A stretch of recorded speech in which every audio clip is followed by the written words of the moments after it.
right? So we're going to start with the first functional category of the shark's muscle, the somatic or parietal muscles.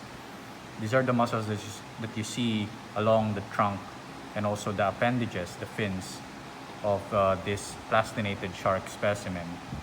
And basically the somatic or parietal muscles are skeletal, voluntarily controlled muscles that operate on the axial and appendicular skeleton of your shark in order to allow it to move or swim through the water. The second type would be the branchial or branchiometic muscles that, as the name implies, they operate on the gill arches, and they mainly serve during respiration and feeding. But first, the somatic or parietal muscles. The somatic muscles can be divided into an apical, myotomes, and then the ventral ones would be the hypaxial myotomes. Let me get a better plastinated chart. So again, this is the dorsal fin, and until here would be the apical myotomes, and then the rest ventrally are the hypaxial myotomes. Now the apical myotomes can be further subdivided into the dorsal longitudinal bundles. So it has two longitudinal bundles, while the apical, we turn it ventrolaterally. So this would be your hypaxial myotomes, and as you can see, it can be divided into a lateral longitudinal bundle and the ventral longitudinal bundles. And here in the middle would be the location of the horizontal skeletonous septum.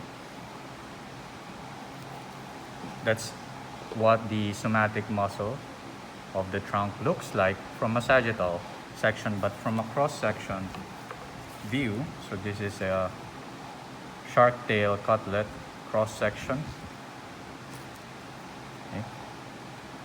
So this would be your, until here, the apical myotomes, and then from here to here would be the hypaxial myotomes. These two are the dorsal longitudinal bundles.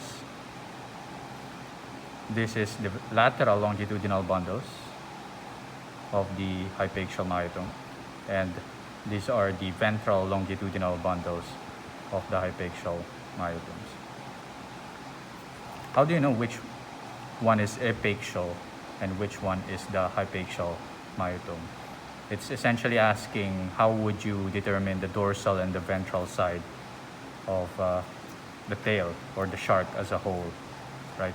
And what you can do first, you can look at the tail fin, and as you know, the tail shape of the shark is described as a heterocircle type, wherein there's a longer dorsal lobe and a smaller, shorter ventral lobe. This one better demonstrates it. Longer dorsal lobe and smaller ventral lobe. This is heterocircle tail. So that's one way you can easily determine the dorsal and the ventral side if you're given this exact specimen. But another, I guess, more impressive way of determining the dorsal from the ventral side would be to use some features of the shark's vertebral column. And as you know, the shark's vertebra has a dorsal neural arch, a centrum, and then a ventral hemal arch. Now the difference between the dorsal neural arch from the ventrally located hemal arch is in terms of size and the number of canals that you can see. In general, the hemal arch is larger and contains two canals there because it serves as a passageway for the caudal artery and vein, whereas as you can see, there's only one hole here in the neural arch serving as a passageway for the spinal cord. So when you see a larger larger space here, that's probably the hemal arch. And there's two holes dedicated for the caudal artery and the caudal vein respectively. So that's the ventral side, and therefore these muscles would be the hypaxial myotomes. And that's actually for the somatic muscles of the trunk. How about the somatic muscles of the fin? So the fins have muscles operating on them, allowing it to either extend like this upward or to flex it downwards. So that's extension, also called as or described as abduction, because it's drawing the fin away from the midline, or it could be, well, the flexion is sometimes called or referred to as adduction, right?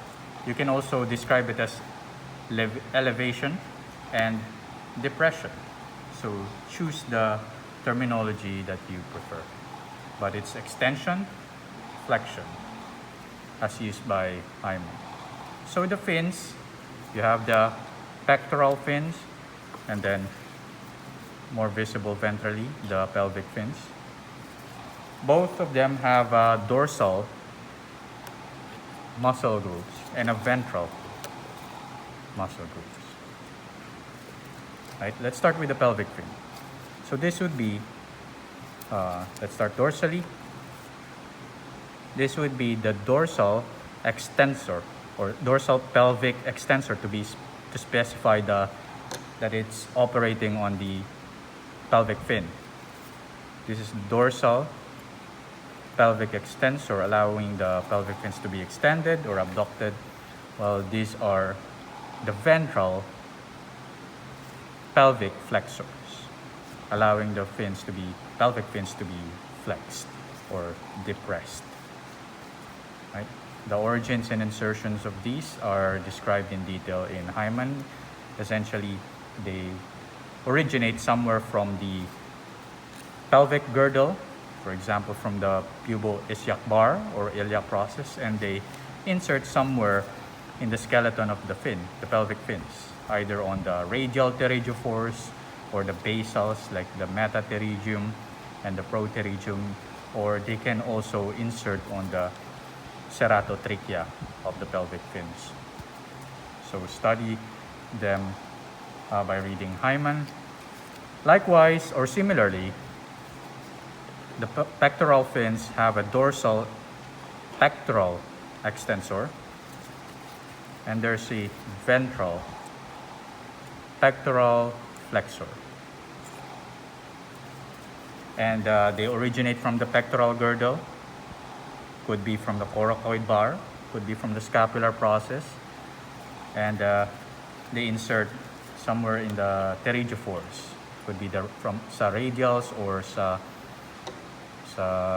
metapterygium or proterygium or sa ceratotrachea. Which one is correct? Just read it from our textbook. Okay, so dorsal extensors and ventral flexors. Just specify kung pectoral or pelvic sila.